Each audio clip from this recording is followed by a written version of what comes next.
Thank you so much to everybody for joining us this morning or this afternoon or this evening, depending on where you are in the world. My name is Chris. I am the Executive Director for Technology and Public Policy at the Tony Blair Institute, which is a non-profit that works with leaders around the world to help them navigate the challenges and opportunities of the 21st century. The conversation today is about universal internet access. Something which is near and dear to our hearts and a lot of the people that we work with, and to the folks that are joining me on the panel to discuss this today. Just to say a little bit about why we wanted to pick this topic, it seems to us that the internet is one of the defining features of the world that we now live in. And through the pandemic, we've seen the importance both of people and communities and governments and companies remaining connected, but also the tremendous disadvantage that it puts people at when that connectivity is not available. And we think as a policy question, it's up there with some of the most important for the world's leaders to tackle. And we wanted to spend a bit of time now just debating some of the issues, having a bit of a conversation about what matters and how the world can make some progress on this really critically important topic. A little bit of housekeeping for folk who've joined us today. We are obviously running this call over Zoom. There is a Q&A function which should be at the bottom of your screen. If there are questions that occur to you while we are talking and you would like us to put them to the panel, then feel free to pop them into the Q&A and we will get to as many as we can later on in the conversation. I think some folk also submitted questions ahead of time. If that was you, then thank you for doing that. And we will try to make sure that we pick up those as well as we move through the session today. And as I mentioned, just as people were coming in the door, we are on Twitter as well as Zoom. If you want to talk about this topic and this conversation either now or after the events, then the hashtag is AccessForAll2030. Now, I'm just going to quickly introduce our three fantastic panelists for the session today before we get stuck into the conversation. I'm really delighted that we've got a real global representation for this session. We were just talking in the green room beforehand about how, despite the the difficulties that we're all facing with COVID-19 and different stages of lockdown and travel restrictions, the ability to put these international events on is really quite something special. So three panelists today. Shelley McKinley is joining us from Seattle. Shelley is the VP leading Microsoft's technology and corporate responsibility practice, delivering on Microsoft's mission of empowering every person and organization on the planet to achieve more by driving the use of technology to benefit society. Shelley's got this tremendous portfolio across accessibility, environmental sustainability, broadband access, responsible AI, and justice reform. So Shelley, thank you so much for joining us early and great to have you with us. Also joined by David Senge, who's in Sierra Leone, Sierra Leone's first ever Chief Innovation Officer, and also the Minister of Basic and Senior Secondary Education. Has an amazing perspective on so many technology topics. He and I have spoken before and have been very inspired.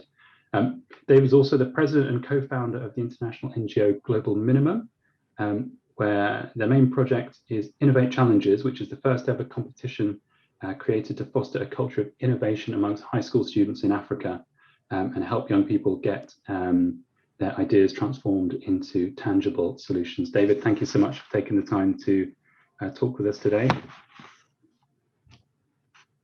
And third panelist today is Alex Wong, who is Senior Strategy Advisor to the Director of the Telecommunications Development Bureau at the International Telecommunications Union, which is the UN Specialized Agency for Information and Communication Technologies.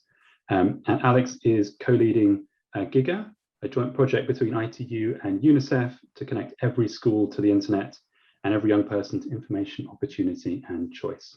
And Alex is in Geneva, so real wonderful global spread today. Alex, thanks for being here.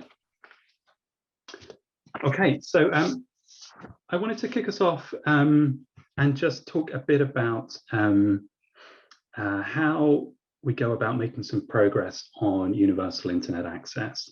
And the audience know as well as me that the internet and the connectivity that many people around the world take for granted is not available to everybody. And in fact, nearly 4 billion people around the world remain offline. This big digital divide and the significance of it has been really heightened by the pandemic, both in terms of seeing what technology enables us to keep moving, but also what a disadvantage it puts nations and governments at when they and their citizens are not able to access this connectivity. I guess from the perspective that we've been thinking about this, we feel like there is case to be cautiously optimistic in terms of the world getting to grips with this problem, that with a fair tailwind, a lot of the pressure that the pandemic has put on leaders around the world could be translated into a real push for action to make progress on the digital divide. But I think for that to happen, it feels like you need not just the technology solutions and the willingness amongst innovators and technology companies to make progress, but also determined political leadership and action and coordinated action from a range of players around the world. And I thought that would be a good place to start this conversation today. And maybe, David, you could just give us a bit of insight from your perspective as a policymaker and a decision maker in government. When you think about the digital divide and you think about how you want to bring the internet and connectivity to more of your citizens and the opportunities that that ought to bring, what are the sorts of actions that you and your government are taking? And what more, would you aspire to do in order to close the digital divide faster? Thank you. I mean, I think in terms of closing the digital divide faster and what we're doing, there are elements around policy. So what are the policies that government can take in general? What are the infrastructural investments that we can make? What are the investments in devices and regulation that enhances that either governments provide devices to people or devices get their way into people through the markets? And what are the things that are happening in classrooms or in institutions or in service delivery that allow the government to not play every role, but again, allow the private sector and citizens to address that. And in terms of what we are doing in Sierra Leone, as you mentioned, I do have a distinct privilege to being the Chief Innovation Officer and head of the Directorate of Science, Technology and Innovation, and also the Minister for Basic and Senior Secondary Education, and the lecturer at the university as well in engineering.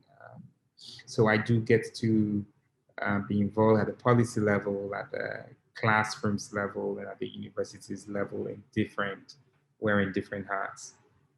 And I think Sierra Leone is in a very interesting place because at the policy level and with the STI, we have the National Innovation and Digital Strategy, which talks about digitization for all, digitization for the digital identity, digital governance, and digital economy. So a real looking at how technology and innovation and digitization allows for me to be David Senge, whether I'm in a classroom or a minister or a father who's father to Nyanina, who in the hospital remains Nyanina, in the classroom remains Nyanina, in the playing field remains Nyanina, and with all of those being linked and how we access and pay for resources. And it's all possible. And within needs as well, we talk about the National Innovation and Digital Strategy, we talk about AI, we talk about 4IR, and these just last week, the team from BSTI was in my class teaching these engineering students about 4IR. And this is important because within needs, we talk about ecosystem strengthening, this entrepreneurial and innovation ecosystem. We'll talk about education at the higher and technical level, and we talk about building people who can have private sector. And you see that in those classes, the kids there are in programming. Almost all of my students in final year engineering do not program. But at the same time, in the newly released basic education curriculum framework in schools, we talk about what we call 5 C's: compositional thinking, critical thinking, comprehension, civics, and these are all part of, and creativity. These are all then tools that we're equipping for our students through. All of these things are happening, and they seem like it's too much or they're scattered, but they're all related. And for me, I see them happening, but to anybody else, it may seem like there's not much happening. But more specifically with GIGA, we're one of the leading countries in GIGA, which is a global engagement with UNICEF, ITU, and government of Norway, and then a whole bunch of different people talking about digital public goods as well. And with GIGA, our engagement and our commitment is that we will connect all 11,000 schools in Sierra Leone, and we start this year with a couple hundred, and we already have provided devices to all senior secondary schools in readiness. There are very pragmatic activities that we're doing at the policy level, at the governance level, at the intervention into classrooms and schools. Yeah, and I love what you were saying there about there's those practical interventions, and then there's the sort of, you roll it up into the strategy for the nation in terms of your digital strategy, public services, wanting to put your arms around all the benefits in terms of innovation and education.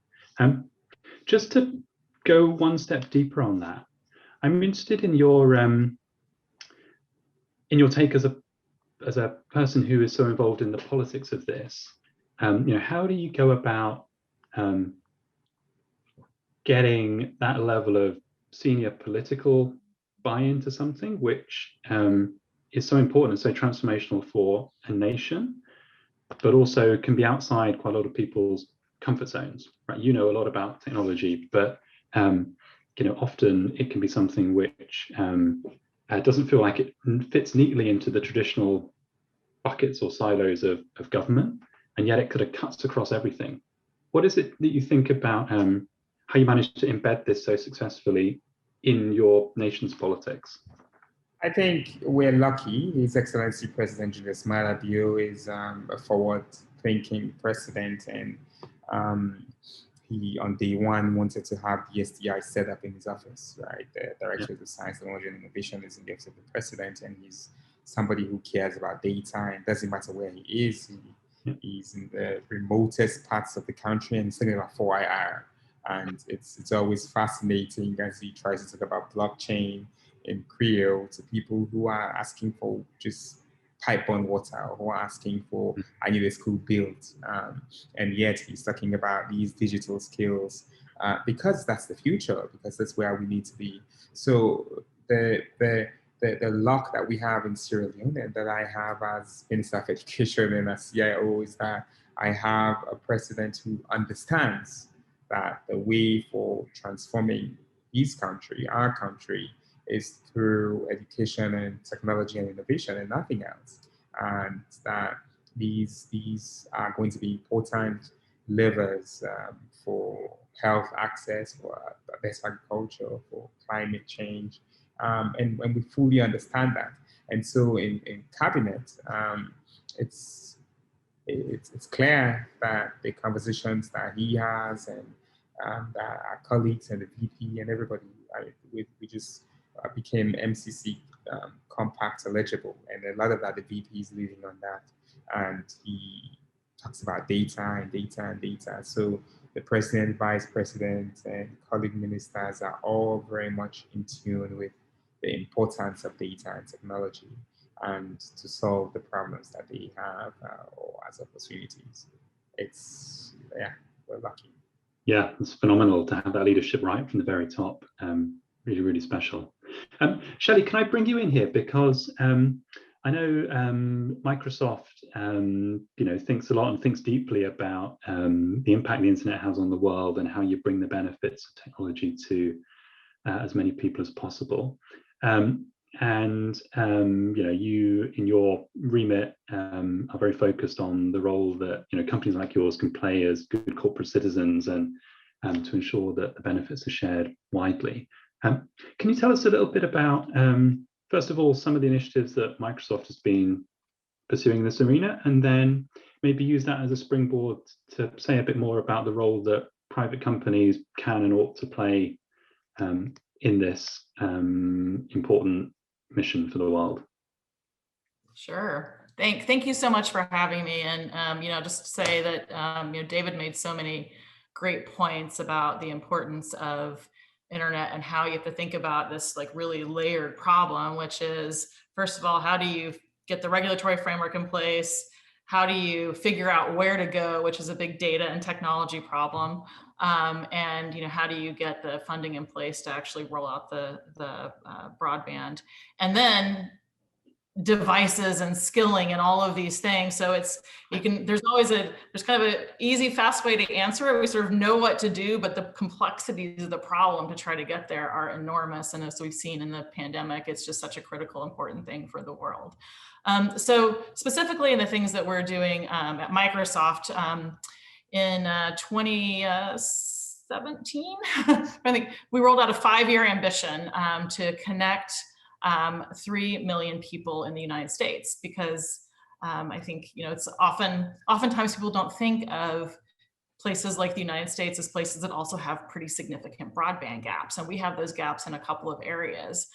One is in our rural populations where there's no access to internet in many places, and the other is in our urban populations where oftentimes it's there, but it's unaffordable or it can still be unreliable. There's also affordability issues across the country, but that's also like the globe. Oftentimes there's internet access in urban areas and not as much in rural areas. And so we also have a global ambition, which is to cover 40 million people with internet connectivity by July 4th, 2022. So I've got a little more than a year left to go on both of these ambitions. And I would say I'm optimistic, but slightly nervous, as I should be, to help these. And these are all done through our partner network. So Microsoft itself is not a broadband provider. We work with partners and local ecosystems. And so I think that fundamentally goes to the question you asked, is what can the private sector do in these areas? Well, there's a lot of things we can do. And when we thought about our initiatives, we started with like, how do we think about helping to spark ecosystems around this? When we think about some challenges that some internet service providers are having in rolling out connectivity, those go around sustainable business models. How do we ensure that partners that are providing service end up with a sustainable business model? And one thing that data and technology can do is help ISPs, internet service providers, optimize their businesses and become sustainable over time.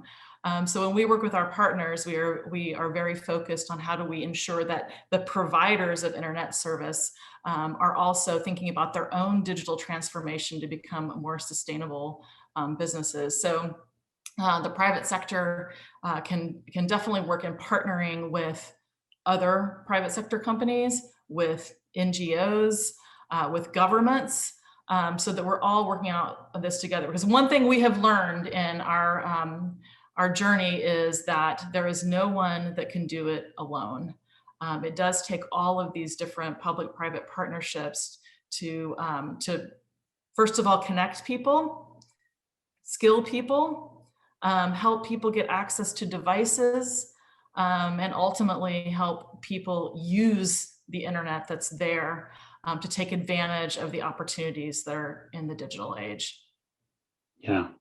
And that skills point, I think, is so important. And in some of the debates, not all of them, but in some of them can be overlooked, as you say. You sort of reduce it to a technical question of how do I get the pipes or the bandwidth to certain places? But actually, there's something around the education, the skills, and the, and for all parts of the economy, I guess, not just for end users, but actually for businesses to be able to build those services, for governments to be able to modernize their public service infrastructure as well.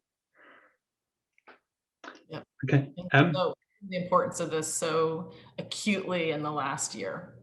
Yeah, I was going to say, actually, as a side note, 2017 was quite a time to set a 5-year strategy. But we definitely didn't know this was coming, but we're glad we had already gotten started. Yeah. Well, I mean, more important than ever. Alex, can I just turn to you for a moment and get your perspective on the role that some NGOs and international institutions have to play in this arena? I know that many are active and working with donors and with partners to make progress on the digital divide. I would love to get your perspective both on what's the role that community is playing and what more you would like to see done. And then maybe you can also tell us a bit more about the initiative you are co-leading and just where that's come from and the lessons that you're seeing from it. Yeah, thank you, Chris. So first of all, pleasure to be on the seminar, and I also see a few familiar names on the attendee list. So pleasure to see some colleagues. So I'll first, your first question is, and we all know that we cannot close the digital divide, or for that matter, address many of the challenges in the world. But let's focus on the digital divide without partnerships and having new models of collaboration between business, government, civil society. So, I mean, first and foremost, for organizations like the UN, needing the impartial, neutral convening space and a trusted platform is going to be essential. For some of you who know me in the past, I used to be at the World Economic Forum for many years. So I would say that when I was at the WEF, but I have to say, if you're at the UN, you can say it really with 10 times more authority, because we are the mandated platform of the members of the countries of the world to be a platform to bring together our impartiality and our neutrality and our technical expertise that would be trusted by our ministers and regulators. In the case of the ITU, that's our core constituents, the ministers of ICT, the regulators of the telecom authorities. That's our core constituents. And so being able to be an actor that can bring everyone together, number one. And of course, number two, related to that is the partnerships and the relationships with our governments. And again, it's a pleasure to have Minister Sengi on this call with us. Then I would say that if I add a little more detail on the technical, what's really needed to close the digital divide is the financing. And for the GIGA project, and I'm going to switch a bit to the GIGA project, but if I also talk about the UN in general, I mean, part of the model of how the UN offers its support and to the most, those needed the most, is our core focus, the least developed countries, for example. And the statistics on the connectivity to the least developed countries is extremely low, as most of you know, and the report highlights that you've published. 19%, only 19% of the population in the least developed countries and those related countries are connected. Those are the ones that actually need the partnerships and the innovative approaches more than ever.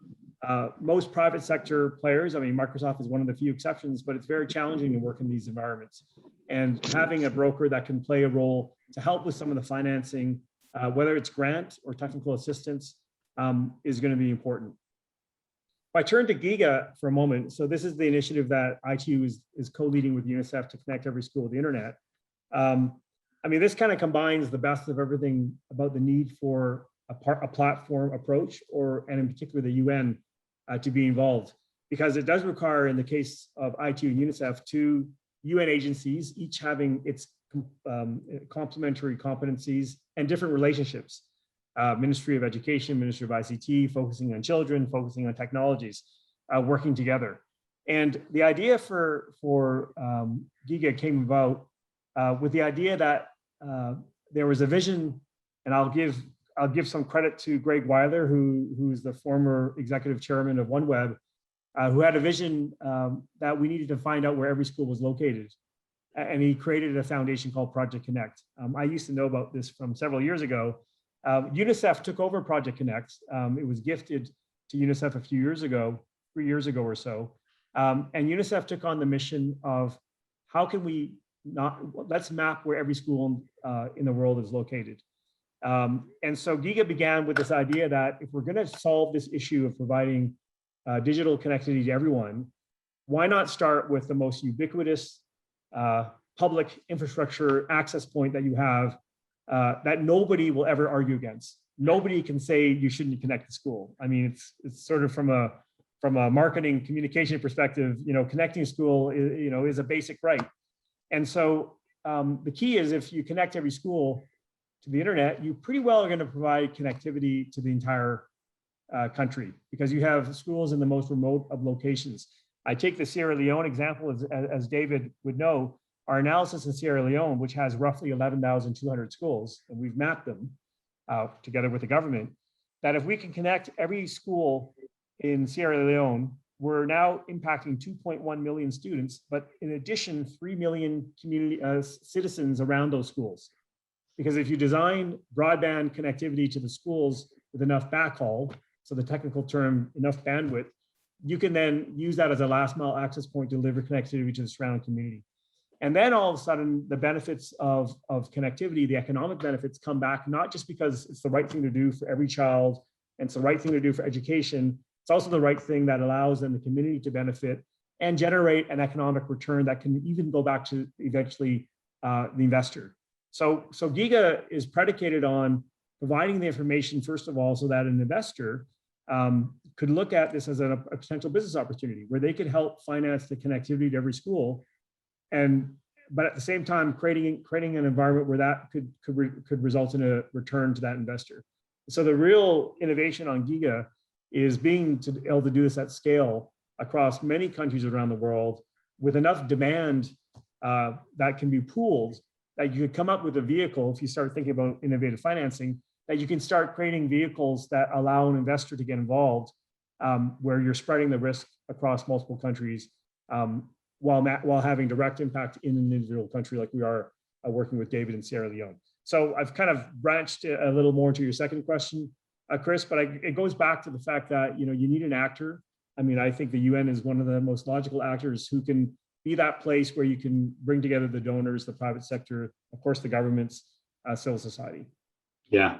I think that's really interesting, and certainly one of the things which struck us when we were doing some of our policy work around this, that a lot of it is to do with, as you say, the coordination and the sequencing, and even if the return significant that way, the costs, the mismatch in terms of location and time horizon and everything else requires some leadership in order to cut through. Yeah. One thing which I was curious and to understand from the GIGA perspective, but Shelley and David, you might also have views on this, is what you're treating as the I guess the sort of the baseline level of connectivity. Like when I think about a lot of the internet access debates that I've seen around the world in the past, often people set a benchmark of this many megabits per second or whatever else, and they seem very reasonable at the time. And then technology does this like difficult, challenging exponential thing, and what seemed like a lot of bandwidth is very rapidly nowhere near enough. On the other hand, obviously, it's very expensive to use very cutting-edge technologies as you kind of go into the last mile in lots of challenging environments. So, I mean, Alex, is there a particular standard that you are aiming for? And yeah, David, afterwards, like what do you consider to be sort of a good standard of connectivity? But Alex, you go first. Yeah, and then David can correct me because he's the minister and he's actually developed a policy and a target, I'm sure, for the schools in Sierra Leone. As you referred to in your report, the Connect Humanity 2030 report that ITU published recently with the Alliance for Affordable Internet, a standard of 10 megabyte per second was used. I would say that's probably on the low side. I mean, that's pretty high speed. Most homes in the UK or Europe or the US, I mean, that's sort of getting up to the speeds that we're used to. But we feel that it has to be minimally that. I think there's some estimates that might even be higher. I'm going to a little fudge here a bit. Actually, we're also another plug for the UN. ITU and UNICEF are the co-leads on the Secretary General's roadmap for digital cooperation. So the UN Secretary General Guterres has made a big push on digital connectivity and launched a digital cooperation roadmap that was originally from a panel chaired by Melinda Gates and Jack Ma. And now it's turned into an actual implementation, coordination. And we are actually defining in our universal connectivity working group, what are the minimum baseline standards. So ITU is leading that work with multi-stakeholder effort to try to come up with what is the number. One thing we do want to say is we don't believe that there should be different standards for different parts of the world. Just because you're in a poorer country doesn't mean you can make do with lower connectivity. I mean, then you're only exacerbating the digital divide, which is the whole point. So I'm going to leave it at least 10 megabyte per second, but probably should be higher. And then I'll let David correct me with what he's kind of believes could be the achievable target. Yeah, I actually don't think we need to have a minimum standard, right? The effectiveness of a bandwidth is whether it allows for the communication to happen. Just now I lost connectivity and now I'm on mobile data because the Wi-Fi that we have coming from fiber went out. And so I connected in, and the beauty of GIGA and actually allowing, if our premise is access for all, however you get your access, whatever you're doing is what matters. If at the time of delivery, radio is what matters, that's what you get. If what you're gonna get is 2G mobile data, that's what you have. But the purpose of connectivity is to have an outcome, an output. When we are doing learning and we need video, you need a different bandwidth from if you just want to transmit something versus you're using the mesh network and not even needing real-time upload, download. So I don't think, and you're right, and it's not a debate about low-income countries and high-income countries, because when COVID struck, we saw people in cities in America not having access to remote learning and distance learning because there are communities and neighborhoods who didn't have access to their connectivity and who didn't have access to the devices. But also access for all is not just about infrastructure of connectivity. It's also devices and it's also time. I don't have access if you come and give me 4G and giga bandwidth that, but I'm working all day in the farm and such that when they're teaching at that one singular time, I'm not benefiting from it. That's not access, right? So it's that we really have to think about what matters and why do we want all of this access anyway. We want it such that the farmers are able to know prices or where it does matter for them, whether they understand weather patterns, right? Sure, weather patterns are changing now, and they can get a little bit more information about the right type of fertilizer to use, about the right type of timing, giving that they want. If these are the information that are available about when the tractor is going to come to their neighborhood, such that they don't have to keep waiting and waiting, when Ministry of Agriculture tractors are not evenly distributed and they have to coordinate that and plan their time, when the women are going to the market, what people want, what kind of information students are learning, when is the exam date. You know, recently there was a rumor, misinformation, right? We have to deal with misinformation as well, and all of this access linked information and the hazards of that. The examination, the national exam for primary schools is on May 14th, and we had not released it from the ministry yet because I was looking and working with the teachers and everybody to ensure that we change the timetable so the kids can benefit. You know, I'm trying to change mathematics used to be in the evening after lunch. And I was like, well, the kids are full and their blood is going to their tummy and not their brain. So let's bring mathematics in the morning. And so some citizens decided that they will have a release that says the exam has been pushed to August, you know, and all these parents are confused now.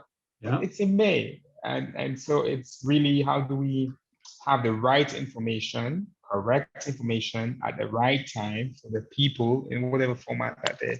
It's a long answer to say, to be honest, I don't personally believe in a hard and fast number, but rather that we need to ensure that what we need, people have access.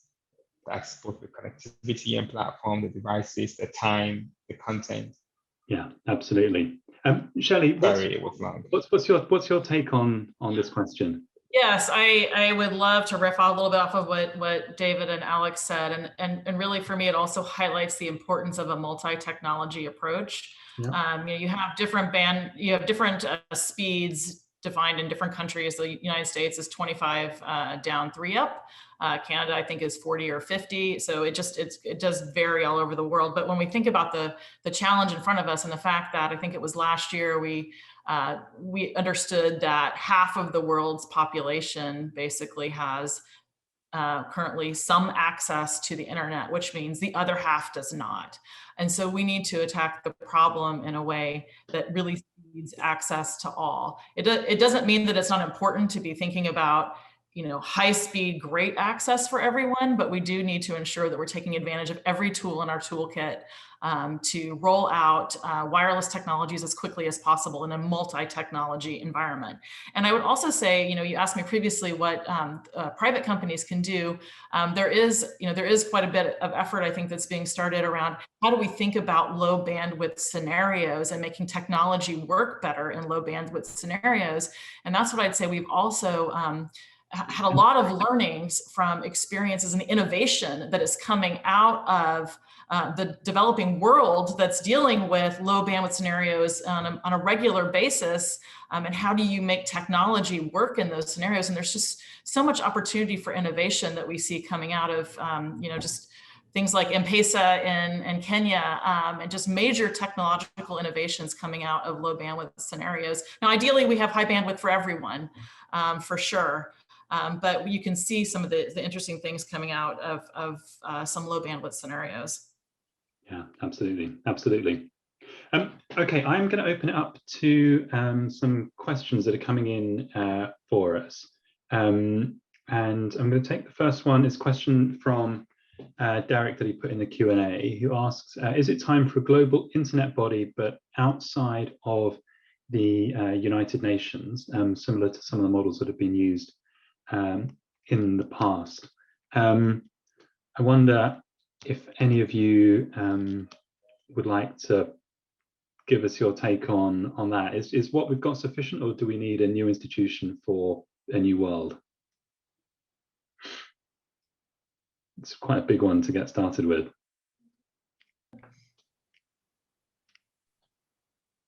And since I'm with the UN, but I'm kind of smiling because I used to be at the World Economic Forum, which, could not have been the other body.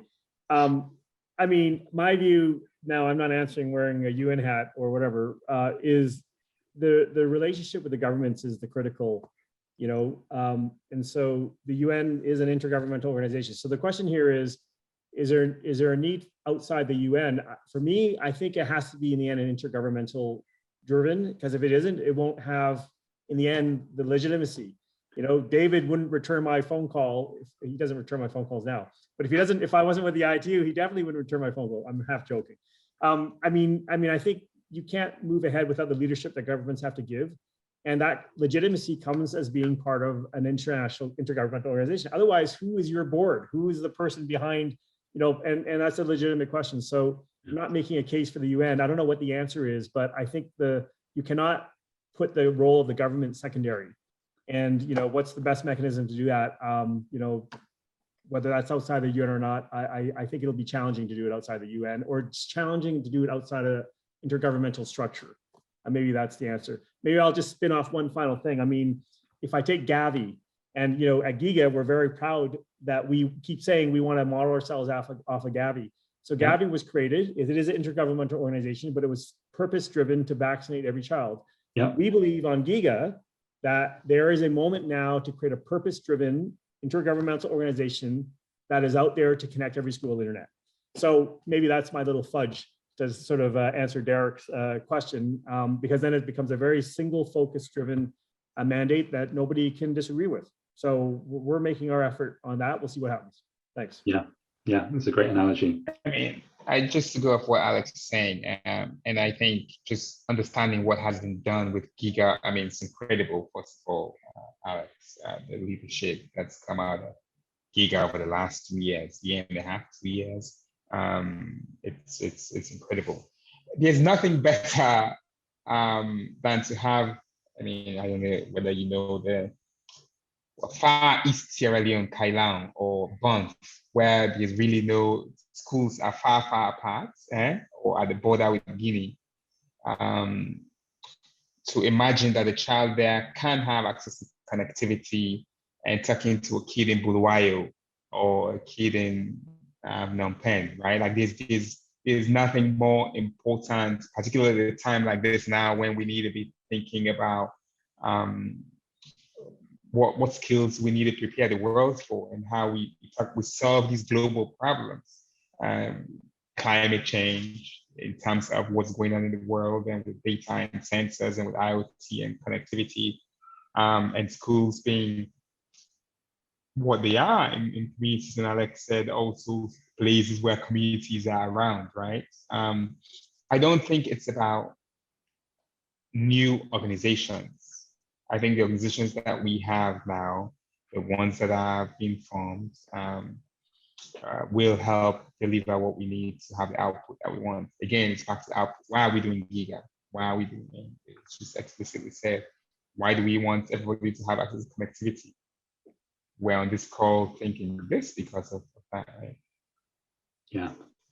Shelley.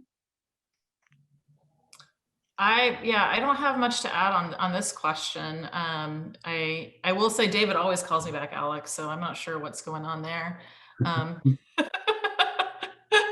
But yeah, on this one, I think just reiterating really +1 on what Alex and David have flagged as kind of the issues to address. Okay. I'm going to take another question from Patrice, who's in Sierra Leone. So this is probably for you, David. Can you just say a bit more about how internet access has, and what are the concrete examples of how this has changed the digital divide in Sierra Leone? And Patrice says, for example, in schools where there are still problems with access to resources and power cuts, what difference does having this internet connectivity make? COVID, our response to COVID, a lot of the work that we did in Sierra Leone, we're still fighting it, has done an excellent job with our response. There's a lot of experience from Ebola and with the national COVID response, but a lot of the work there was supported by digitization, digital health infrastructure system, district health system, DHIS2, the way in which results were analyzed in between 24 to 72 hours. And communicated the response across districts in terms of numbers, our scientific and technical advisory group, our travel portal, the lockdown, when we had lockdown, how we monitored that, the mobile, how we use USSD. So again, connectivity, people talking about not just high bandwidth, but just USSD and mobile connectivity. A major part of our response to COVID was tech-based. And it's connectivity and mobile connectivity and internet connectivity driven. And in terms of education, our data in Sierra Leone is, we now have our annual school census, which is every year, including we did for 2020. It's all powered by, it's all digitized. We have tablets that are connected. Our census upcoming, which is, again, back to our countries collaborating.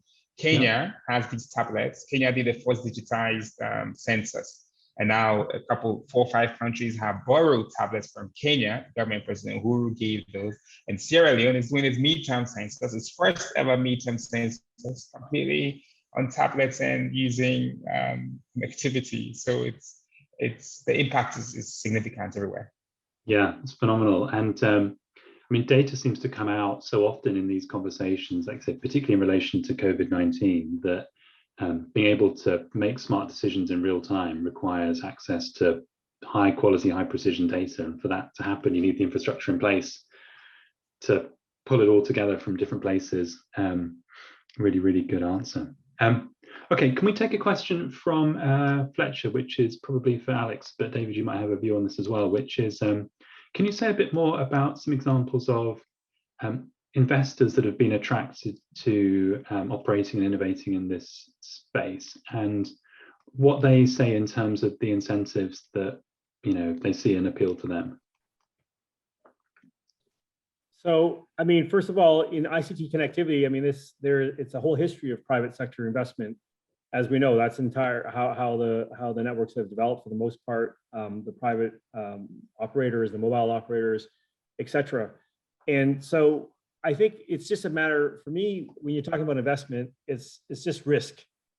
It's just a big game of risk. Who's willing, and once the risk balance comes into play, then an investor is ready to put money in. There's not a question of not money being out there. Everybody, everyone says, we talk about financing or innovative financing being we have to figure out, but it's not because there's a lack of financing. As many of you know on this who are listening, there are trillions and trillions of dollars of savings, whether it's in a long-term investor or whether it's already in a private sector company, whether it's Microsoft, which is looking for investments. And what makes a difference between a connectivity solution in a least developed country viable versus not viable is just a lever of the risk. And your report identifies some of those levers. David mentioned some of those levers. It's policy, regulatory related. It could be investment laws related. It could be things like risk mitigation. Maybe you need to the development banks to put some more easy to use risk mitigation instruments against political regulatory risk. And all of a sudden the equation changes, and then you can find the investors. And of course, I'm not the right person to ask because I'm not an investor, but I do know of African investors investing very actively and very creatively in infrastructure. So I think it's about figuring out those models and creating the mechanisms to lower the risk. Again, that's where you need the government as your core partner, but you also have the role of other actors like multilateral development banks, as referred to in your report, who can also lower the risk through blended finance, through risk mitigation mechanisms. So again, it's one of these things it's all solvable, I think. It's just a matter of how do you package it, and part of what we want to do is bring in some of those experts. I'll throw it over to David, because David, I know, talks very passionate about cryptocurrency as another innovation that I know, David, not to put you on the spot.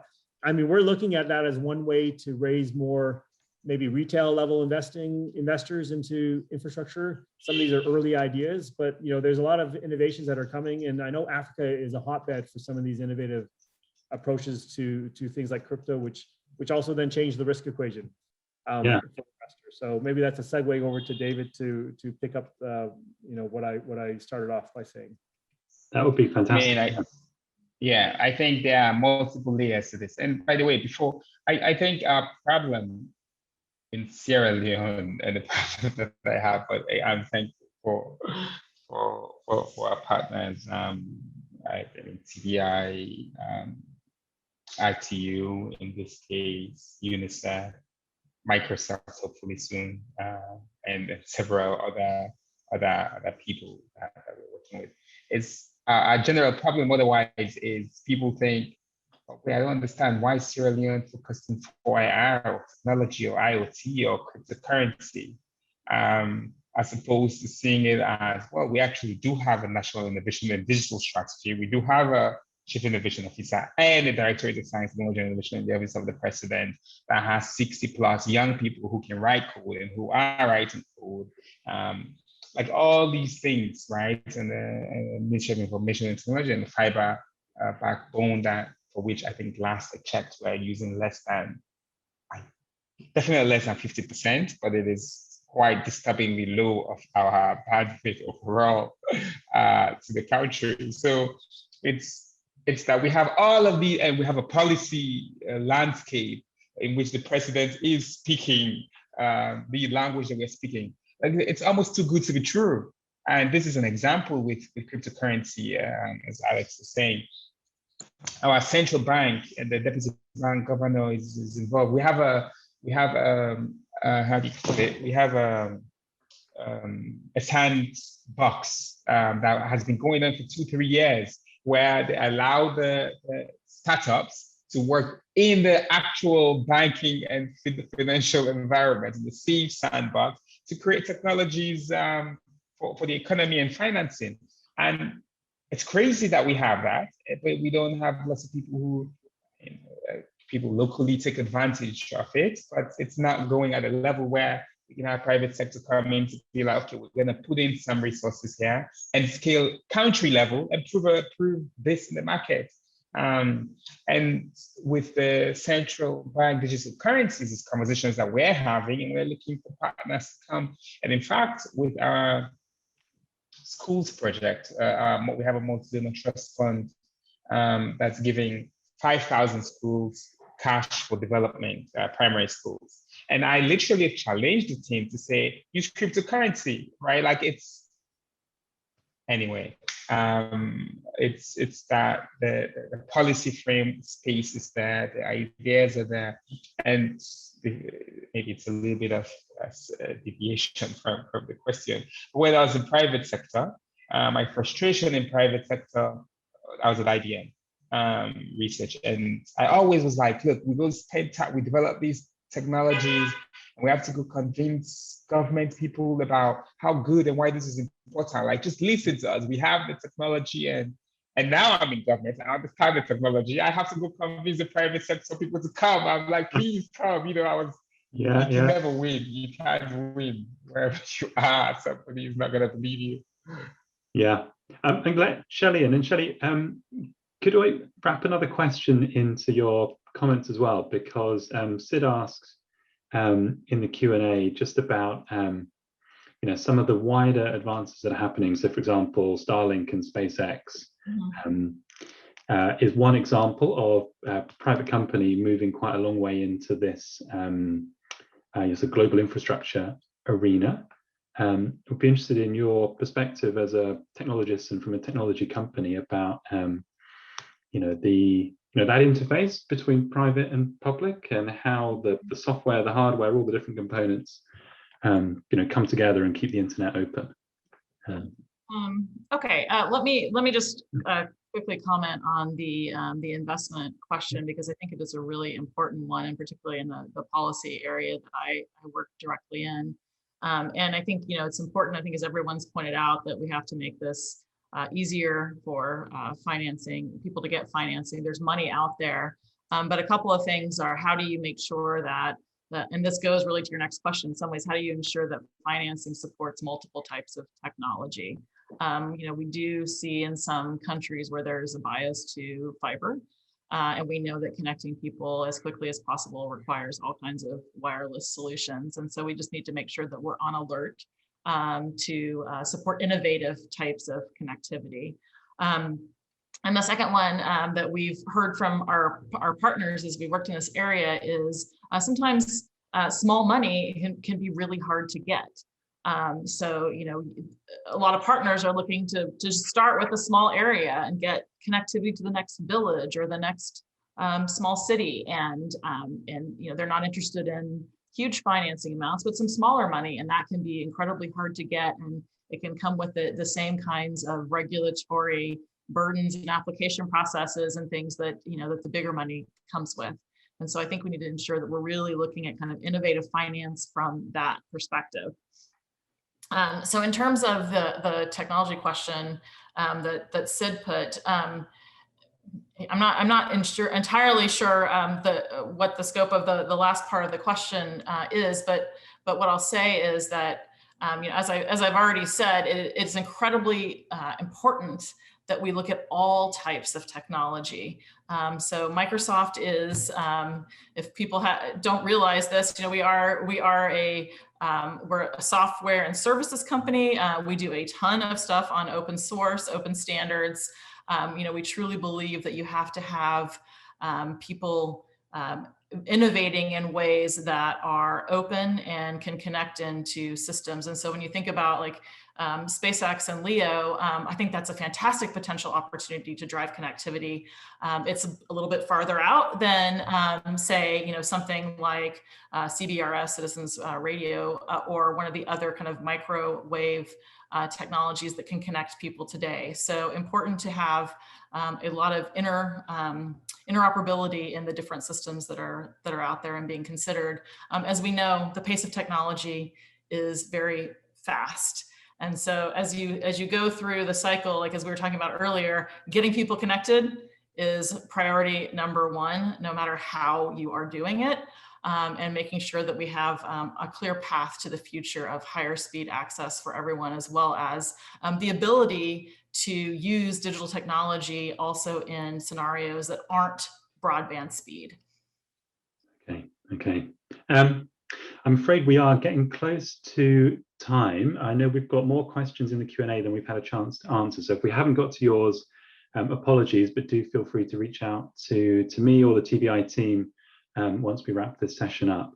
What I'd like to do just to close us out is to ask each of you briefly what I think is often a fun but difficult question, which is, as people with a good perspective on these topics, if there were one change that you could make, large or small, it can be grand, it can be very straightforward and practical, to help us get a little bit closer to getting people online, what would you like to see happen. Maybe we'll go Alex first, then David, and then Shelley. Okay. Support our GIGA bond. We're trying to raise $5 billion to catalyze the 450 billion that we need to connect everyone to the world. Thank you.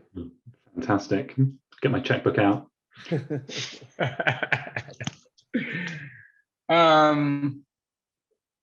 I think not being afraid to innovate in places where you feel like innovation does not exist, or it's not the place to start. I think going against grain and working in places that you feel like might not be the first to start in. Fantastic. I'll add on to that and just quickly say I would want to see more small money available for innovation. Yeah, absolutely. It doesn't all have to be, well, you need both, right? You need the big commitments and you need the micro activity as well. I think it's a really fantastic point. Wonderful. Now we are pretty much up against time. I found this a really fascinating conversation. I've learned a lot. I've been incredibly inspired by the work that all of you are doing and all the things that you have mentioned. So to our panelists, Shelley and David and Alex, thank you so much for giving up an hour of your time to talk to us and connect with the audience and share your thoughts and perspectives. For folk on the call, thank you for spending some time with us. I hope you found it illuminating. Please do stay in touch with us and the Institute as we take this work forward. I think we dropped into the chat our newsletter. If you want to get regular updates from the team, it's progress.substack.com to sign up, and we will keep you posted both on the work that we're doing and other events to come in the months and years ahead. For now, we are bang on the top of the hour, so I will wish everybody a wonderful rest of the day. Thank you again to the panel for joining us, and look forward to seeing you all very soon, hopefully in person.